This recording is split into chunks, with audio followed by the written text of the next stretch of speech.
오늘도 하나님께서 저와 여러분 가운데 임하셔서 오직 하나님이 주시는 은혜만 가득하기를 소망합니다. 비유라는 것은 나란히 던져서 비교하는 겁니다. 명확한 것을 가지고 흐릿한 것을 설명하기 위하여 사용하는 방법이에요. 예수님께서 많이 사용하셨죠. 하늘의 그 보화를 설명하기 위하여 땅의 것을 이용하여 많이 이렇게 설명하는 방식입니다. 명확한 거.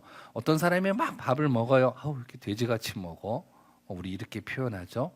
너무 먹성이 좋고 명확한 걸 아는 거예요. 오늘 주님께서 무화과 나무와 당시의 유대 율법주의자들을 동시에 놓고 비교하시는 거죠. 무화과 나무가 열매가 없는, 열매를 맺지 못하는 무화과 나무를 놓고 이 유대인들의 율법 없는, 이 유대인들의 열매가 없음을 책망하시는 내용인 거예요.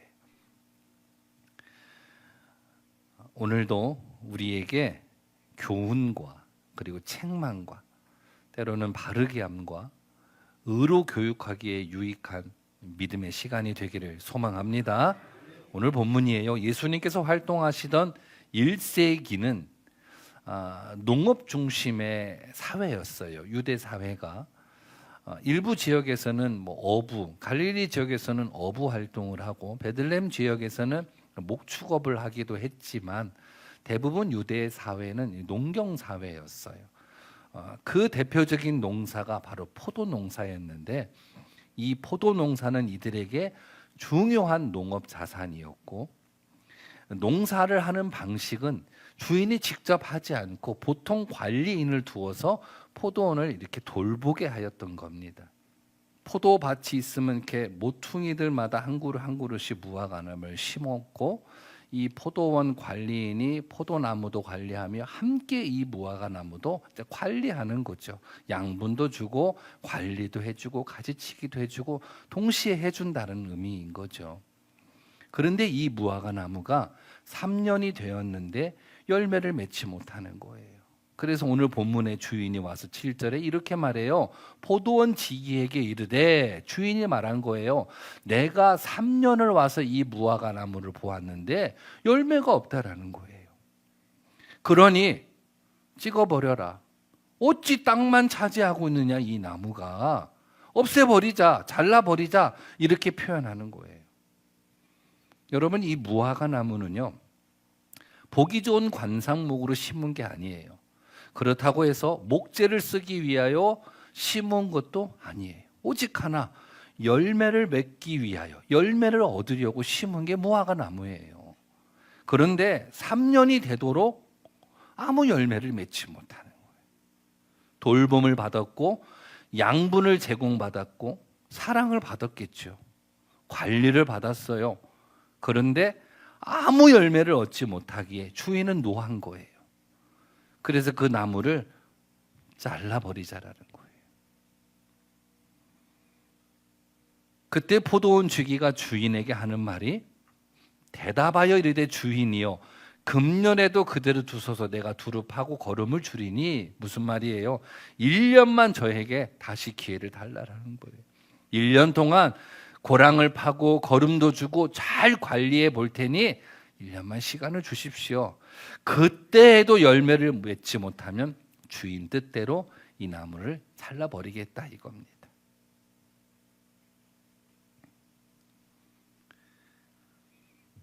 열매 없는 무화과 나무를 지칭한 유대 율법주의자들, 이들이 누구냐고요? 이 유대인들이 누구냐라는 거죠. 하나님이 친히 택하셨고 계획하셨고 준비하여 세운 민족이에요. 갈대아 우르에서 아브라함을 불러 그 아브라함을 통하여 하나의 민족을 세운, 오늘의 가나안 땅으로 이끌어 새 나라를 세운, 하나님이 친히 택하였고 계획하셨고 사랑으로 이루신 나라. 유대 나라가 이런 나라잖아요. 물론 과정에 많은 아픔과 어려움과 고난들이 등장하지만 하나님은 그 어떤 민족보다 뛰어나게 하셨고 이 민족을 사랑하셨어요. 그런데 오늘 이 무화과 열매 없는 나무를 비유를 통하여 이 나무를 뽑아버리자라는 거예요. 잘라버리자라는 거예요.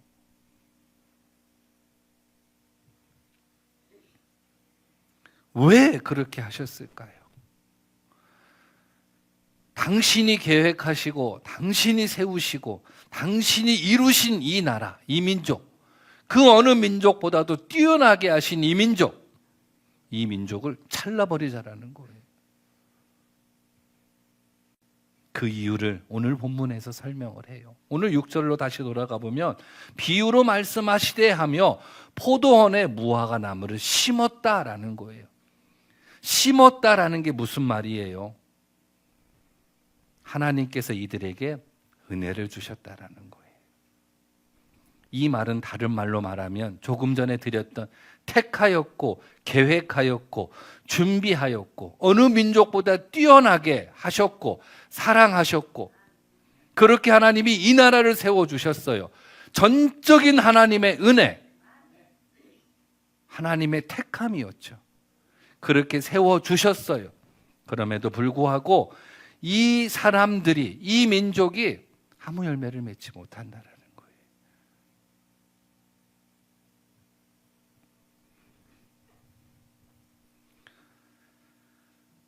그 누구보다도 뛰어나게 하셨고 그 누구보다도 먼저 하나님을 알았고 하나님을 믿었고 하나님에 대해서 누구보다도 잘 알고 자부하였던 이 사람들이 열매를 맺지 못하다라는 거예요. 하나님이 말씀을 주셨고 은혜를 주셨고 사랑을 주셨는데 사랑의 열매가 없어요. 은혜의 열매가 없어요. 말씀의 열매가 없다라는 거예요. 조금 더 들어가 볼까요? 하나님이 이들에게 주신 열매, 바라시는 열매가 있어요. 이들에게요 율법을 주셨어요. 출애굽기 20장 2절부터 쭉 4절 이하에 하나님이 주신 계명들이 있어요. 나는 너를 애굽 땅 종 되었던 집에서 인도하여 낸 내 하나님 여호와니라. 이렇게 하나님을 등장시키고 4절 이하부터 하나님이 주신 말씀들, 율법이 있어요. 나 외에 다른 신들을 내게 두지 말라, 우상을 만들지 말라, 절하지 말라, 나를 사랑하고 내 계명을 지키는 자에게 내가 천대까지 베푸느니라 하면서 쭉 얘기해요. 살인하지 말라, 간음하지 말라, 도둑질하지 말라, 거짓 증거하지 말라, 이웃의 것을 탐내지 말라. 계속해서 하나님이 말씀하세요. 이런 말씀을 이 백성들에게 주셨어요. 주신 다음에 지키는 방법까지 말씀하세요. 신명기 6장 6절에 오늘 내가 명하는 이 말씀들을 너는 어디에? 마음에 새기고. 신명기 6장 6절에 너는 마음에 새기고, 이 말씀들을 우리 마음에 새겨야 돼요. 그리고 6장 5절에 마음을 다하고 뜻을 다하고 힘을 다하여 지키라는 거예요. 그것이 하나님을 사랑하는 방법이라는 거예요. 여러분, 나의 계명을 지키는 자가 나를 사랑하는 자니, 요한복음 14장 21절에 기록이 되어 있잖아요. 이런 주신 말씀을 내가 지킬 때 그게 곧 하나님을 사랑하는 거예요. 그러라고 이렇게 주셨어요. 그리고 지킨 백성들을 보호하셨어요. 지켜가는 백성들, 순종하는 자들을 축복하셨고 번성케 하셨어요. 이것이 하나님과 자녀들이 맺은 약속인 거예요. 그런데 이런 약속이 하나님이 아닌 백성들이 스스로 없애버리는 거예요. 깨버리는 거죠, 스스로. 이에 하나님은 바벨론에 의해서 예루살렘, 솔로몬의 그 성전을 파괴하시고 이 유대인들을 바벨론은 포로로 끌려가게 하십니다. 그리고 계획된 70년이 맞춰지고 예루살렘으로 귀환을 해요. 그 70년 동안에 많은 고민, 많은 고난, 많은 어려움을 경험하게 하시죠. 그리고 예루살렘으로 이제 귀환하게 하셨고 그곳에서 성전을 재건하게 하게 하십니다. 바벨론에서 태어났지만 유대인이었던 학사 에스라를 초청하여 영적 부흥회를 막 동시에 병행하는 거죠. 새벽부터 정오까지 6시간 동안 하나님 말씀을 경청하고 말씀을 들으며 감격해요.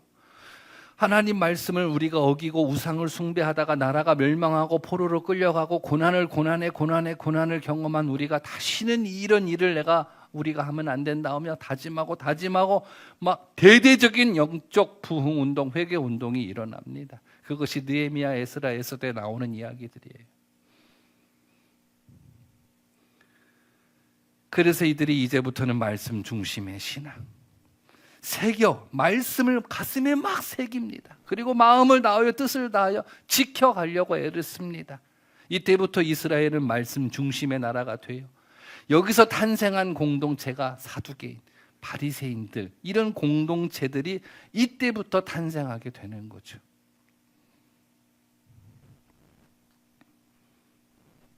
그런데 시간이 또 흐르면서 말씀을 지켜가는 형식은 남아있는데 내용이 하나도 없어지는 거예요.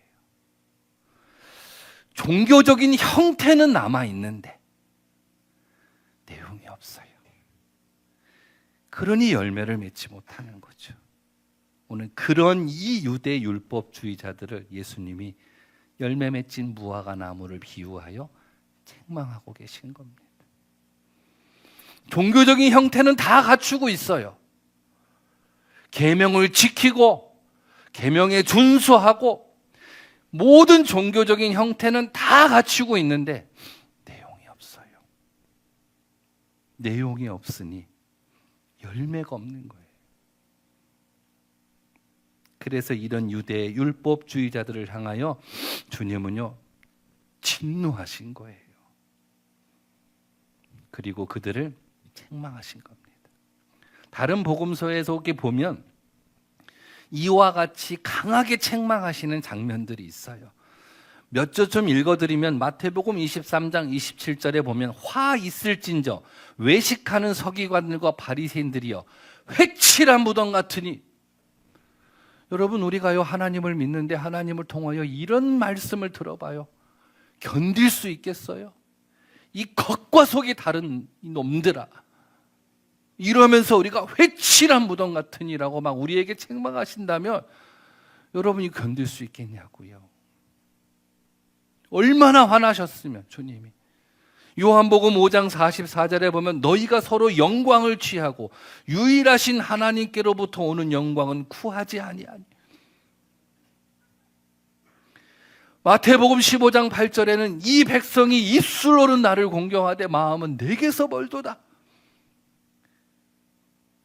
이런 말씀을 우리가 듣는다면 여러분 견딜 수 있겠냐고요.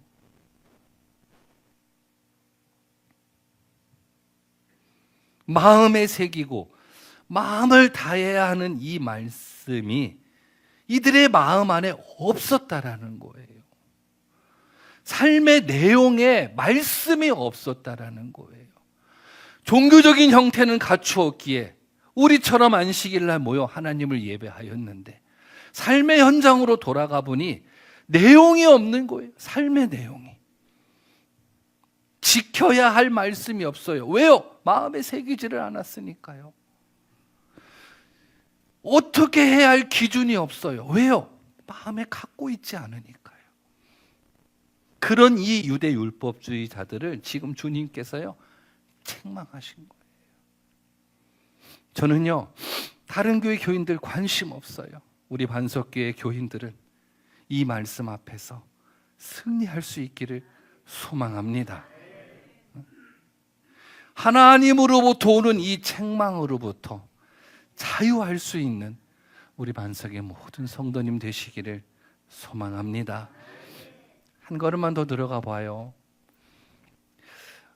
우리 바울 목사님은 참 너무 우리 기독교 역사에 귀하신 분인 것 같아요. 역사는 반복이 되잖아요. 이 반복되는 역사의 흐름을 보면서 이 바울 목사님은 이 역사를, 반복되는 역사를 끊어내고 싶었던 거예요. 그래서 이 하나님의 내게 새겨진 하나님이 말씀, 내게 주어진 이 율법, 말씀을 내 가슴에 새겼을 때 내가 과연 이것을 지킬 수 있을까를 질문해 본 거예요. 과연 내가 이 말씀을 지킬 수 있을까? 그 질문에 바울은요, 나는 지킬 수 없다라는 결론을 만난 거예요.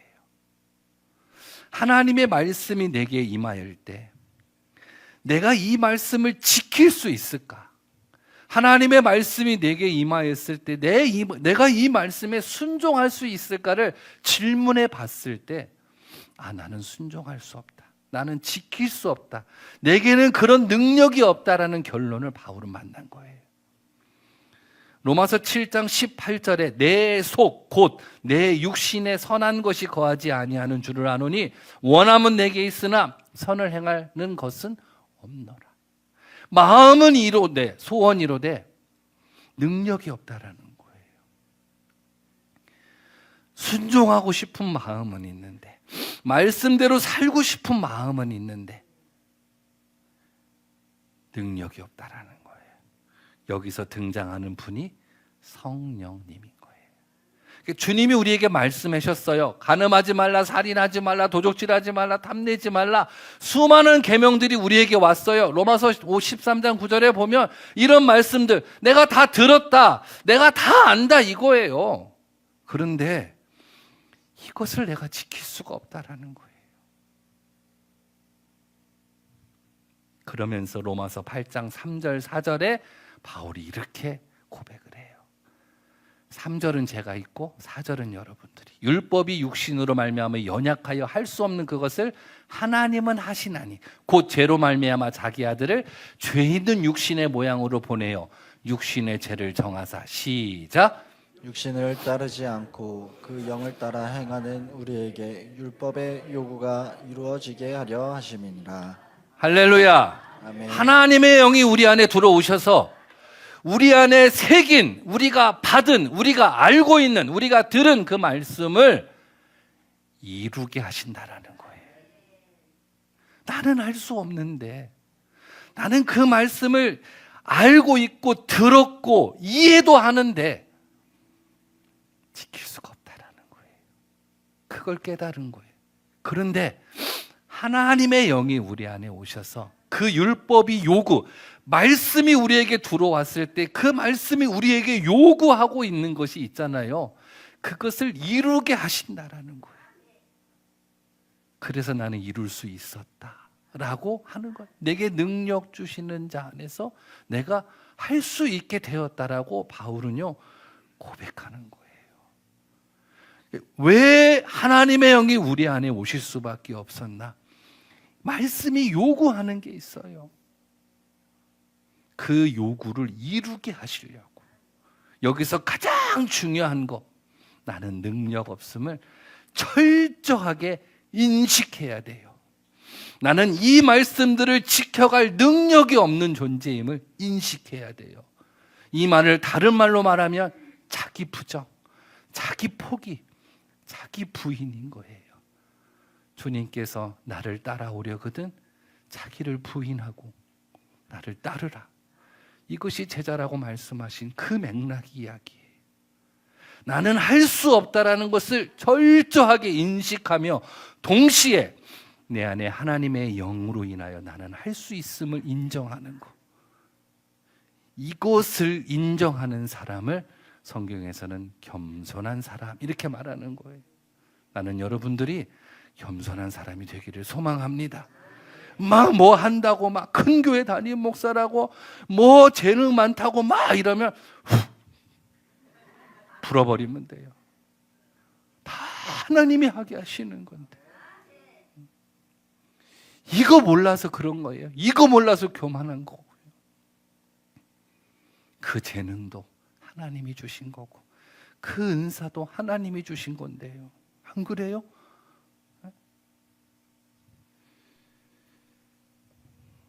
이루게 하시려고.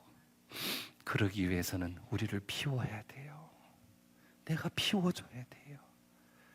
그래야만 주님이 우리 안에서 역사하세요. 이 은혜가 임하기를 소망합니다. 예수님이 오시기 일전에 에스겔서에서 하나님은 에스겔을 통하여 예언하신 말씀이 있어요. 우리 한번 같이 읽어볼까요? 에스겔서 36장 26, 27 두 절 시작. 또 새 영을 너희 속에 두고 새 마음을 너희에게 주되 너희 육신에서 굳은 마음을 제거하고 부드러운 마음을 줄 것이며 또 내 영을 너희 속에 두어 너희가 내 율례를 행하게 하리니 너희가 내 규례를 지켜 행할지라.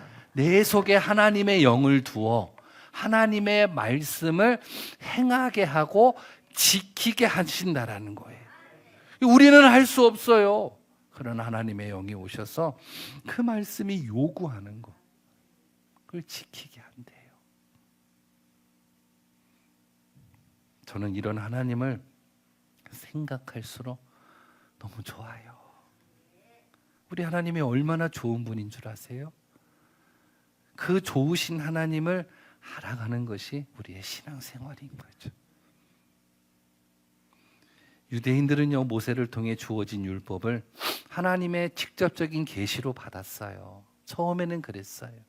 하나님이 주시는 직접적인 계시로 믿고 이를 지키고 뜻을 따르기 위해서 얼마나 열심히 노력했는지 몰라요. 주신 말씀 율법을 쪼개어 작은 것 하나라도 놓치지 않으려고 이들은 얼마나 애썼는 줄 아세요? 계명을 주신 것을 쪼개서 613개를 만들었어요. 이걸 하라, 이걸 하라, 이걸 하라는 걸 248개의 계명으로 만들었고, 금지 계명으로 해서 이건 하면 안 된다, 이건 하면 안 된다 하여서 만든 것이 365개였던 거예요. 그래서 총 613개의 계명을 만들고 얼마나 열심히, 그리고 어렸을 때부터 그 율법을 가르치고, 여러분들 모세오경이며 창출 내미신 이 5권을 다 외우게 하였어요. 어렸을 때부터. 그 정도로 열심히 마음에 새기고 지켜나가고 이랬던 이들의 마음 안에 그 말씀이 다 없다라는 거예요. 사라졌어요. 그리고 종교적인 형태, 형식만 남아있는 거예요. 저는 이 깨달음을 얻고서 오늘날 이 땅에 있는 교회들에게 던져주는 하나님의 마음이 아닌가 싶어요. 사랑하는 여러분, 하나님은 저와 여러분들을 택하시어 우리의 죄를 사하여 주시고 하나님의 거룩한 자녀로 삼아 주셨어요. 여기서 멈추지 않고 하늘의 신령한 은혜와 땅의 기름진 것들로 우리의 삶을 채우셨어요. 우리는 그래서 모든 것이 하나님의 은혜, 이 찬양만 부르면 여기저기서 훌쩍훌쩍 하잖아요. 왜요? 그 은혜가 너무 감사하니까. 그리고 이 은혜는 현재 진행형이라는 거예요. 구원은 받았는데, 그래서 하나님의 자녀는 되었는데, 그렇다면 내 삶에 구원받은 자의 열매가 있냐라는 것이죠. 그리스도인의 삶에 주어진 그 요구가 있는데 그 열매가 있냐라는 거예요.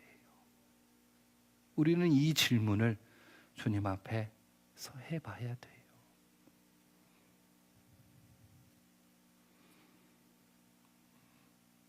세상만도 못한 교인, 교회, 우리 이런 소리 들으면 안 되잖아요. 세상 사람만도 못한 장로, 목사, 이런 소리 우리 들으면 안 되잖아요. 하나님의 자녀가 되었어요. 구원을 하여 하나님의 자녀가 되었고 그리스도의 길을 걸어가는 우리의 여정에 삶의 열매가 있냐라는 거죠. 사도행전 2장에 보면 베드로가 성령의 충만함을 받아요. 그리고 나서 3장으로 넘어가서 복음을 전해요. 복음을 전하니까 3,000명, 5,000명씩 회개운동하여 구원에 이르는 거룩한 역사의 주인공이 돼요. 입으로는 복음의 승리자가 됐고 성공자가 되었는데, 갈라디아서 2장 20절에 가보면 내가 그리스도 함께 십자가에 못 박혔나니, 무슨 말이에요? 바울이 베드로를 책망하는 말씀인 거잖아요. 유대인들이 이방인들과 같이 식사를 않잖아요. 그 유대인들이 가진 룰이거든요. 룰. 그런데 이방인들과 은혜 안에서 식사를 하고 있는데 유대인들이 문을 열고 들어오는 거예요. 거기서 살며시 베드로가 일어나서 다른 데로 옮기는 모습을 이 바울이 탁 본 거예요.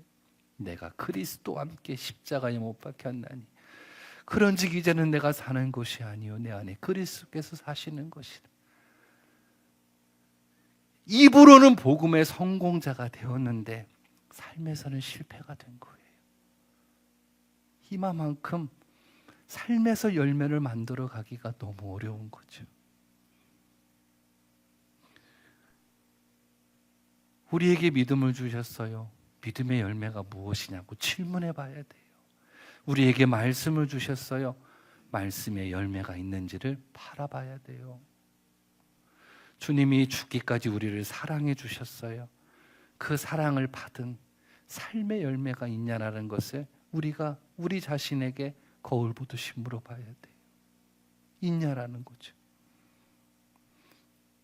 오늘 이 무화과나무의 열매 없음을 바라보며 당시에 그 누구보다도 먼저 믿었고 그 누구보다도 하나님을 많이 아는 이 유대인들을 향하여 하나님이 책망하신 거예요.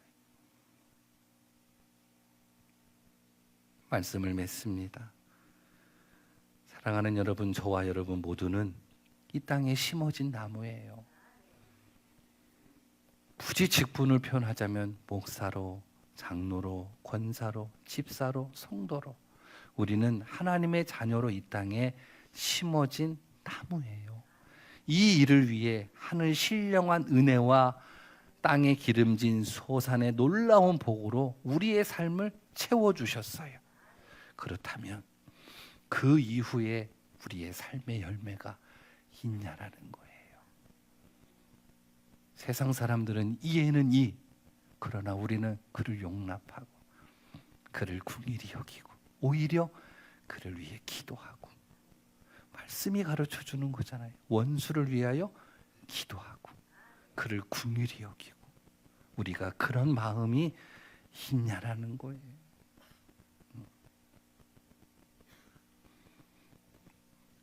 주신 믿음으로 세상의 그 어떤 좋은 방식, 원리, 이익이 내 눈앞에 있어도 좌로나 우로나 흔들리지 않고 주신 사랑으로 세상 유혹 앞에서도 단호하게 아니요! 라고 거절할 수 있고 주신 은혜로 그 어떤 환경을 만나든 원치 않는 질병을 만나든 그래도 감사하며 주님 앞에 서는 그런 삶, 그런 삶을 믿음으로 사는 것이다 이렇게 말하는 거예요. 주신 것들을 통하여 이러한 엄격한 기준을 우리 성도님들이 세워갈 수 있기를 간절히 소망합니다. 하나님은 우리에게 은혜 주시고 믿음 주시고 말씀 주시며 그렇게 살기를 원하세요. 하나님이 주신 것들은 내가 만난 모든 것들을 넘어갈 수 있고 이길 수 있는 힘이 있어요. 그래서 내게 능력 주시는 자 안에서라는 표현을 쓰는 거예요. 오늘 예수님은 당시에 능력은 없고 종교의 형태만을 갖추고 있는 그들을 향해 진노하시며 책망하신 말씀이에요. 오늘 우리의 삶이 비록 겉으로 드러난 방탕, 거짓, 도둑질 같은 죄의 자리에 있지 않더라도 그래서 종교의 형태가 잘 보존되어 있다 할지라도 우리의 마음에 하나님 말씀 앞에 엄격하지 못하다면 그 말씀을 지켜내는 그 엄격함이 우리 스스로에게 없다면 우리는 무화과나무와 다르지 않다라는 거예요.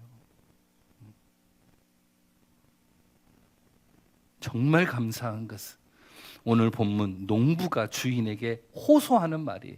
주인이여 오늘 8절 금년에도 그대로 두소서. 뭐예요?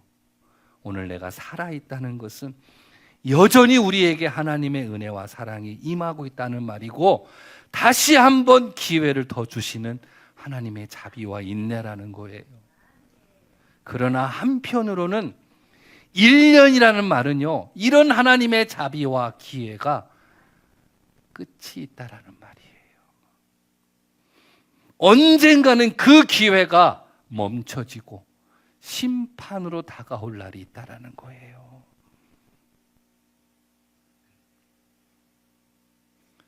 새로운 한 주가 여러분 우리 앞에 있다라는 것은 내가 하나님의 자녀로 그리스도인으로 열매를 맺을 수 있는 말씀대로 살아보는, 세상은 방식은 그게 아닌데 하나님은 이렇게 살아라 했을 때 그렇게 살아보는 기회의 날들이고 주실 열매를 맺힐 축복인 것입니다. 이 믿음의 삶을 여러분들이 살아내시기를 소망합니다. 우리 감리교를 뭐라고 그래요? 메소디스트라고 하죠. 규칙쟁이라고 합니다. 존 웨슬리 목사님 우리 감리교 창시자이시잖아요. 그 목사님이 학창 시절에 엄격하게 스스로를 막 규제했던 그런 분이었던 거예요. 그러니까 주변의 친구분들이 저 규칙쟁이, 저 규칙쟁이 막 이랬다는 거예요. 그래서 그런 별명이 붙어졌던 거죠. 여러분, 하나님의 은혜가 내게 헛되이 사라지지 않게, 하나님의 말씀이 내게서 외면되지 않게 스스로 엄격하게 기준을 갖고 내 앞에 있는 삶을 살아갈 때 여러분 한 분 한 분을 통하여 우리 하나님은 영광 받으실 줄로 믿습니다. 그 믿음의 삶을 다시 한번 새롭게 시작하는 하나님의 자녀 되시기를 축원합니다. 축원합니다.